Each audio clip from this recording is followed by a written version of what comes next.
The old house always settled around me like a comfortable blanket, but tonight, it felt different. There was a cold in the air that had nothing to do with winter, nothing to do with the drafty windows or the snow outside.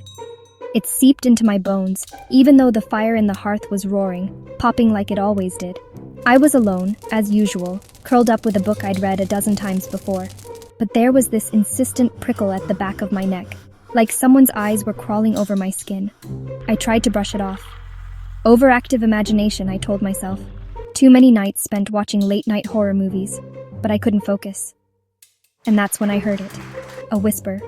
So faint, it could have been nothing. It sounded like dry leaves skittering across old wood, but it didn't come from the fire, or the wind outside. It came from the hallway, the one that leads to the bedrooms. I froze, book halfway to my lap, heart pounding way too fast. I strained to listen. Maybe it was just the house settling, but all I could hear now was the fire's crackle and my own breath. Just the house, I muttered. But my heart wasn't buying it. Still, I had to check. I forced myself to stand, my legs stiff, and edged toward the hallway. It was shrouded in shadow, the moonlight just barely reaching in from the window at the far end. There was nothing, just the coat rack, the old chest, everything where it should be. I almost turned back, ready to laugh at myself, until I saw it. At the very end of the hallway, by the closed door of the guest room, a flicker of movement. Not a shadow from the moon. It was darker than that. Denser, like a human silhouette, but wrong. It stood perfectly still, facing me. But there were no features, no eyes, just an absence where light should be. My breath caught in my throat. I wanted to scream, to run, but I couldn't move. It was like my feet were frozen to the floor, locked in place by ice and fear. Then, almost lazily, the shadow started to drift. Not walking, gliding, silent.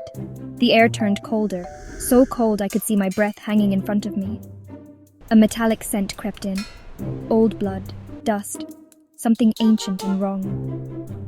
It was almost on me when, suddenly, the antique clock in the living room chimed midnight.